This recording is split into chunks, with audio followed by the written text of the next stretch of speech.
조갑제 TV 시청자 여러분 안녕하십니까? 2019년 5월 17일 저녁 8시입니다.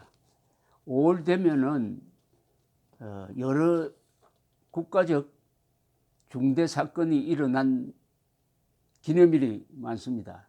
어제는 5.16 군사혁명 58주년이었습니다.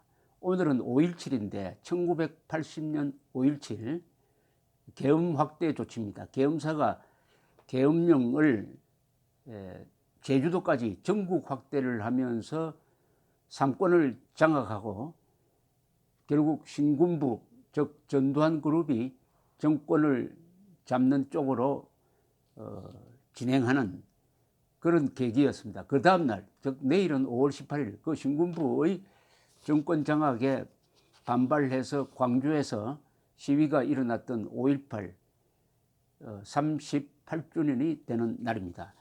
이 5.18 광주 사태와 관련해 가지고 많은 국민들이 궁금하게 생각하고 있는 게 광주 사태 유공자의 숫자 그리고 이들이 어떤 대우를 받느냐 하는 것입니다. 그러니까 유공자를 공개하라 이렇게 요구를 해왔는데 유공자 공개는 다른 독립 유공자나 다른 보훈 대상자처럼 공개를 하지 않는 걸로 되어 있다. 광주 사태 유공자만 비공개가 아니다라고 우리 정부 쪽에서 설명을 했습니다. 그런데 어떤 대우를 받고 있느냐에 대해서는 별로 알려지지 않았는데 사실은 지난 2월에 중앙일보가 자세한 자료를 분석해서 내놓은 적이 있습니다. 이게 많이 알려져 있지 않기 때문에 5.18을 앞두고 제가 이 데이터를 한번 설명을 드리려고 그럽니다. 중앙일보는 2018년 보훈 수해 일람표를 입수를 해가지고 분석해서 보도를 했습니다. 당시에 더불어민주당 의원이 나도 5.18 유공자인데 내가 받는 혜택은 국립공원 입장료 면제가 유일하다라고 반박을 했기 때문에 거기에 대한 팩트 체크라고 당시에 중앙일보는 밝혔습니다. 보훈처 자료로 분석을 했으니까 뭐 사실이겠죠. 보훈처 자료에 따르면은 중앙일보 보도는 이랬습니다. 올해 1월 기준으로 5.18 유공자 수혜 대상은 본인 3,611명, 유가족 14,105명 등 총 17,716명입니다. 수혜 대상자입니다. 광주 사태 관련해 가지고 1990년부터 2016년까지 9,227명이 보상금을 신청을 했는데 이 중 5,801명에게 2,500억 원이 지급되었습니다. 1인 평균 4,300만 원꼴이고 사망자는 1인당 1억 1천만 원, 사망 후 행방불명은 1억 3,900만 원, 행방불명은 1억 3천만 원이 일시불로 지급되었다고 합니다. 유공자연금은 따로 없다고 합니다. 교육 부분에서 받는 혜택, 보니까 교육, 그리고 취업, 그리고 치료, 교통비 등에서 혜택을 받고 있습니다. 본인이 혜택을 받고 있는 경우도 있고 가족이 같이 받는 경우도 있고 본인만 받고 있는 여러 경우가 있습니다. 우선 취업 시에는 유공자 본인과 가족에게도 각 시험 단계마다 모든 과목 만점의 5 내지 10%까지 가산점이 붙는답니다. 유리하죠. 이 취업 가점은 국가기관, 지자체, 국공립사립학교, 공기업은 물론이고 20명 이상 고용한 사기업에도 동일하게 적용됩니다. 단 공무원은 6급 이하에서만 적용이 됩니다. 또 유공자 가구당 3명까지 보훈 특별 고용 혜택을 받을 수 있다고 합니다. 유공자 본인이나 가족이 취업 능력 개발을 수강할 때는 150만 원에서 300만 원의 취업 수강료가 지원된다고 합니다.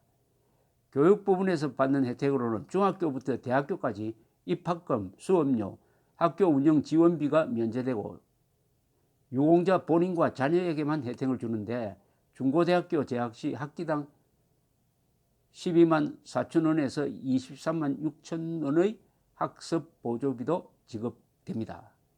지난 1월 기준 해가지고 5.18 유공자 수혜 대상 중 국가 공공기관이나 기업에 취업한 사람은 1617명으로서 독립유공자나 국가유공자보다는 훨씬 적지만 수혜 대상 대비 취업자 비율은 5.18 유공자가 9.1%로 독립유공자나 국가유공자의 2배 가까이 된다. 이렇게 되어 있습니다. 취업에 있어서 여러 국가적 혜택이 주어지고 있다. 자, 의료 부분, 즉 치료를 받을 때 어떤 혜택을 받느냐. 보훈병원이나 위탁 지정병원을 이용할 경우 5.18 부상자입니다. 부상자는 병원비가 100% 국비로 지원됩니다. 그 외에 유공자와 유가족은 50 내지 60%까지 치료비를 지원받는다고 합니다. 2016년 6월 이후에 등록된 유공자는 가족 중 한 명만 지원을 받습니다. 교통비는 5.18 부상자에 한해서 KTX와 SRT의 연 6회 무임승차가 가능하고 이후부터는 50% 할인이 됩니다. 그리고 5.18 유공자와 유족은 30% 할인이 적용됩니다. 전국 시내버스와 지하철은 무료이며 시외버스와 고속버스 승차료는 50 내지 70%가 할인됩니다. 국내 취항 여객선은 무료, 국제 여객선은 객실 요금의 20%가 감면됩니다. 5.18 부상자는 국내선 항공기, 대한항공, 아시아나항공은 50%가 할인되며 5.18 유공자와 유공자 가족의 경우는 30% 할인되고 그 외 저가 항공사의 경우에는 10 내지 50%가 할인됩니다. 공항 이용료 및 주차장 사용료도 50% 할인됩니다. 출입국 심사 시 우대 서비스도 받습니다. 그 외에 5.18 유공자 본인과 가족 1인에 한해 고궁, 국공립공원, 박물관, 미술관 등의 무료 입장이 가능하고 국공립공연장과 공공체육시설은 50% 할인됩니다. 또한 5.18 부상자는 지방세, 개별세, 유료 도료, 통행료 등이 면제됩니다. 이동전화, 인터넷 요금이 30 내지 35% 할인되고 전기요금은 월 1만 6천 원, 도시가스 요금은 월 6,600원이 할인됩니다. 5.18 유공자 중 부상자에 한해 독립유공자, 국가유공자에게 없는 혜택이 추가되는 항목이 있는데 세금 감면입니다. 이 부분은 독립유공자나 국가유공자보다도 혜택을 더 받는다는 뜻이죠. 부상자들은 부상자입니다. 5.18 유공자 중 부상자들은 지방세 면제, 개별 소비세 면제, 연말정산 추가공제와 상속세, 자영사업자 세금 등을 감면받는다고 합니다. 공항 이용료 및 주차장 사용료 감면도 부상자에게만 제공되는 혜택입니다. 중앙일보는 이렇게 설명을 했네요. 위의 혜택이 5.18 유공자뿐 아니라 독립유공자, 국가유공자에게도 대부분 부여되는 내용이라 5.18 유공자가 타 유공자들에 비해 특혜를 받고 있다고 볼 수 없다고 쓰고 있습니다. 그러나 교육 및 취업 분야 혜택은 독립유공자, 국가유공자 수혜자들에게는 실효성이 없다는 지적도 있습니다. 왜냐하면 독립유공자, 국가유공자의 손자녀들은 이미 연령대가 보통 장노년으로서 취업 및 교육 부분에서 혜택을 받을 찬스가 거의 없는데 5.18의 경우에는 지금 교육, 취업 분야에서 한참 혜택을 받을 수 있기 때문에 실효성이 있다. 이렇게 되네요.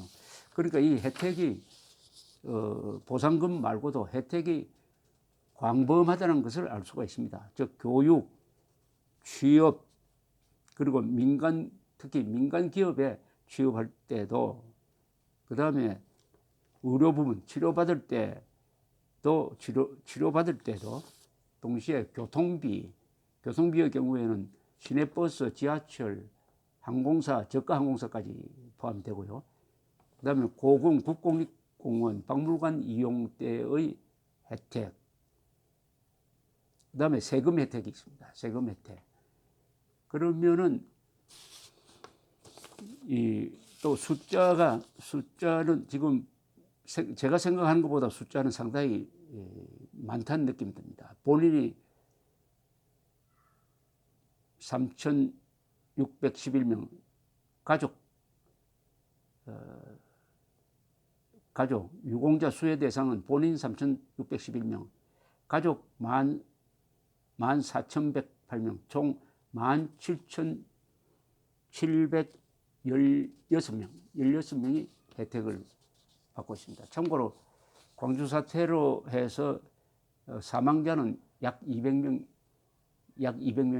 거기는 27명의 군인, 경찰관도 포함되어 있습니다. 군인, 경찰관.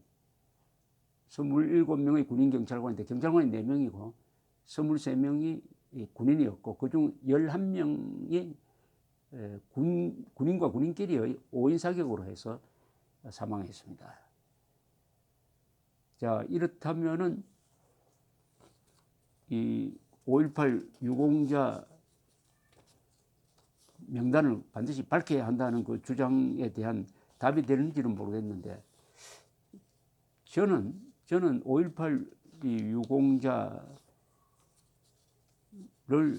명단이나 이 국가 예산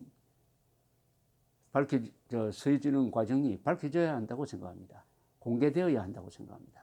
그것이 개인의 프라이버시를 침해하지 않는 범위 안에서, 왜냐, 첫째, 국가가 이렇게 혜택을 주니까 본인들도 자랑스럽게 생각한다는 거죠. 그럼 자랑스럽게 생각한다는 부분은 거리낌 없이 밝혀야 됩니다. 두 번째는 국민 세금이 들어갑니다.